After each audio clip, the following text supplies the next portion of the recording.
So we must do two things, two great things together to encompass that enormous new view that lies before us, but to encompass it within the framework of science, to see it within the whole categorical framework of science, and to see that these two are not separate, but that they are wedded.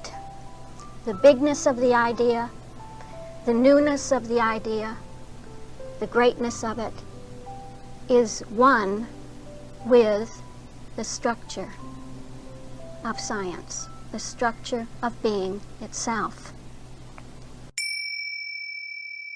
And then we come to divine science, and we know that divine science is asking the question, what is love in its own sphere of expression? What is love in relationship to its idea as a whole, to the idea of love, to the whole creation of love? And here we see at the point of the word that love is the mother, referring back again to the Apocalypse chapter where Miss Eddy speaks that in the scriptures love is represented by the mother. And again you have a term that shows that there is a creation, a creator and a creation. That creator and creation are one. That's all expressed in the term mother. Because with that one term, you know there's a creator and a creation. You know there is a mother and a child. You also know that there is a father.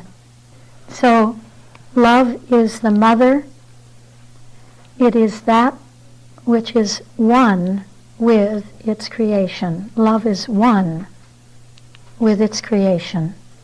Love and love's idea are one. And the Christ would say this really is a relationship which is expressing the fact that love is never without its full manifestation, its complete objectification. That's the idea of love, isn't it? The full manifestation of love, the complete objectification of love. This is love's idea as a whole. You know that statement, that reference from the textbook, that love can never be deprived of its manifestation or object. And then there's another beautiful one that we'll take later very quickly.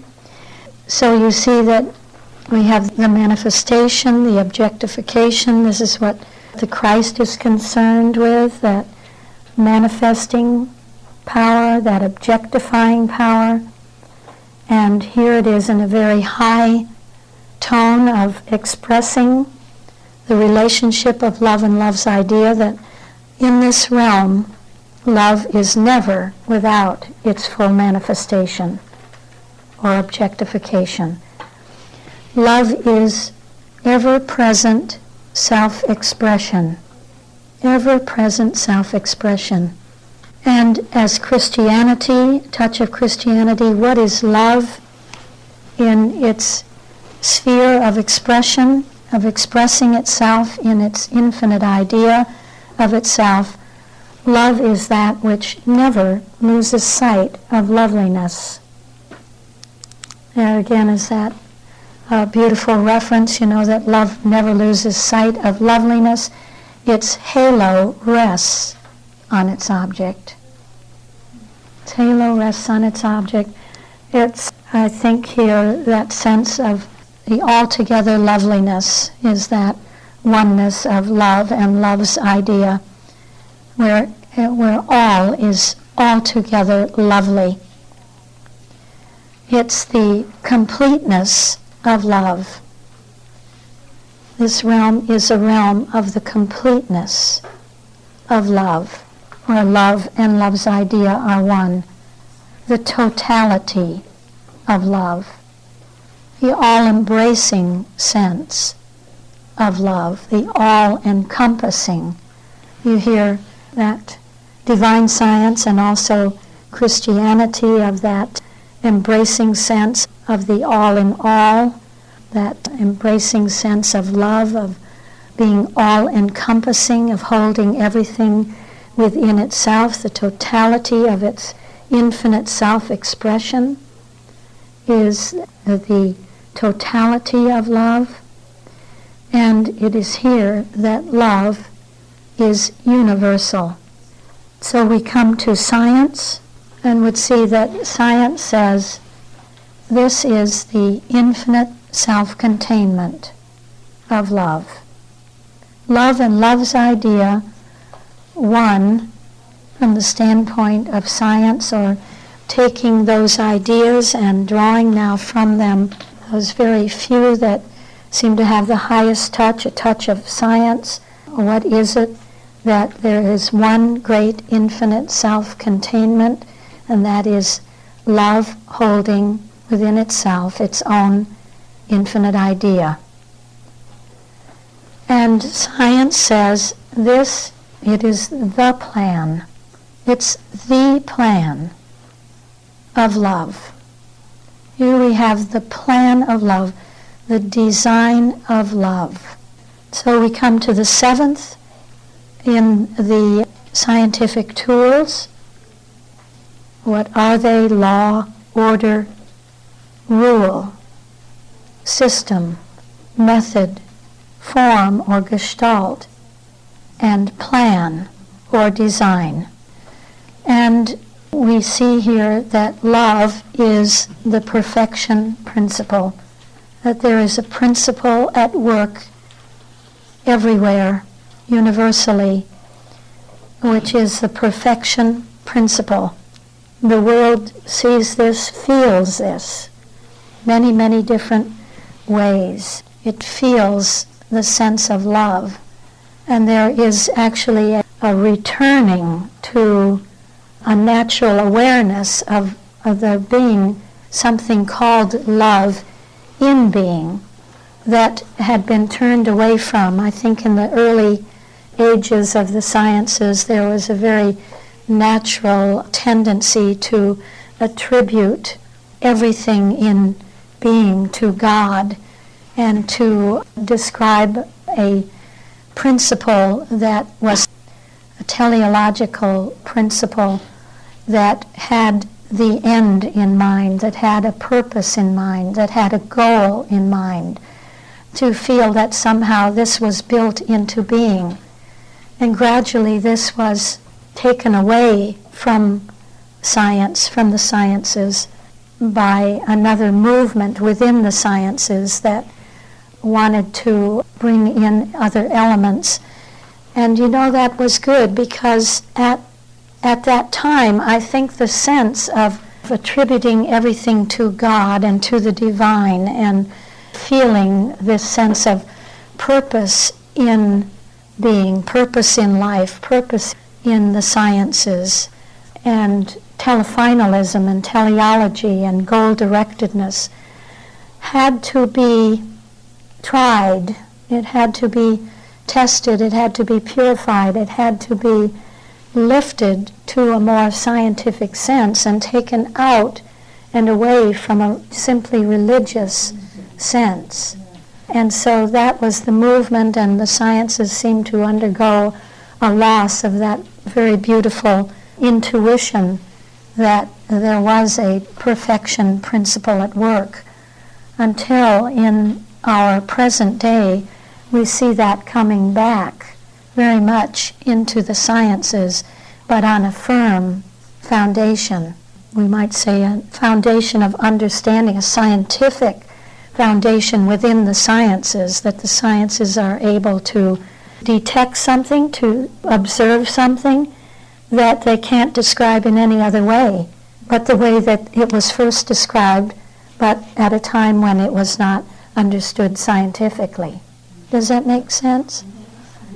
And so you have very much this sense of a perfection principle coming in to the sciences, and especially you see with the discovery of cybernetics, that around about the 40s, when cybernetics began to come in, and through the 50s and in the later development of cybernetics and the really coming right up to our day and age, where there's a whole new perception of cybernetics, and I think cybernetics really embracing the other new sciences, like the science of complexity, chaos science, that we see now that cybernetics has become very complex, would you say, that it is accepted,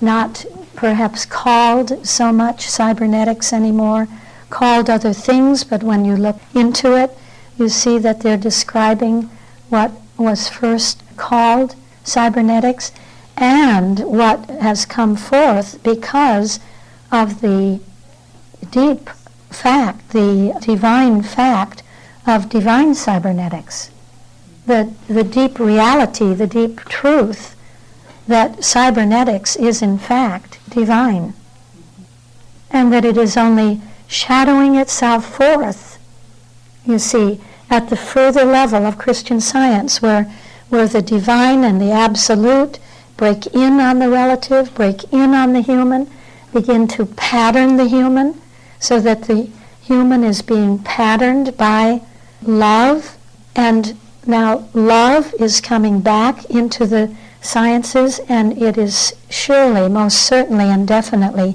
seen as cybernetics, because we call really divine cybernetics the operation of the Christ. It's the operation of the divine principle love, and has all to do with there being a goal, with there being a goal set, and that everything in the system works scientifically to achieve that goal, to reach that goal, that there is the whole pattern of the calculus, you see. Whenever we speak of cybernetics, we speak about the way that Christ works and the love of the Christ, the love of the divine principle to operate as a calculus. That the divine principle is love is really saying to us, the divine principle is love because it is the calculus. It works as a calculus. It works as the Word, the Christ, Christianity, and science. And so we have the ultimate pattern for divine cybernetics in divine science. And then we see how divine science translates itself, that infinite self-circuit, that one circuit, that divine infinite self-circuit, then further translates and patterns the further levels as feedback, as divine feedback circuits. We talked about that circuit of the positive feedback and the circuit of the negative feedback. That circuit of positive feedback really being the error-preventing circuitry of absolute Christian Science. And you know that absolute Christian Science is described in the textbook as the prophylactic art. It's the preventative art. So it is the error-preventing activity that we see in absolute Christian Science. And Christian Science being the therapeutic, yes. So it's the prophylactic and the therapeutic arts. So Christian Science per se is showing us the therapeutic art, that circuit of the four orders of the Word, the Christ, Christianity, and science, really equipping us with the therapeutic art, the error-correcting art of Christian Science. So the whole design of being is one that is stamped with the divine cybernetic idea. the Christ idea, the idea of the calculus, which is a saving idea. It's the saving idea that is making its descent through the Holy Ghost. That divine principle love descends. It doesn't stay. It's not that selfishness, as though there's a selfishness in being that would say, well, I am what I am, and I'm perfect, and my idea is perfect, and that's the end of it. But there's such a love factor in the principle, in the divine principle, such a drive, such a love to want to come to, you see, come to the further levels, come to the human, and explain itself to the human, and save the human. So we have absolute Christian science as the Christ science, as John Dorley would call it, and Christian science also as the Christ science, but two different aspects of an error-preventing or prophylactic art, and an error-curing or correcting or therapeutic art. And the whole picture is cybernetic.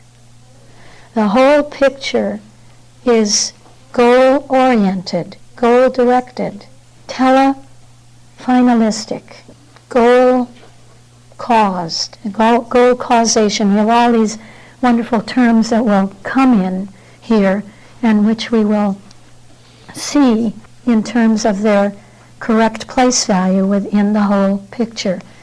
But to my sense, the appearing, the breaking in of the concept of cybernetics is the breaking in on the human consciousness of that idea of love, that love is coming back into the sciences, and now it will be explained scientifically even in the world.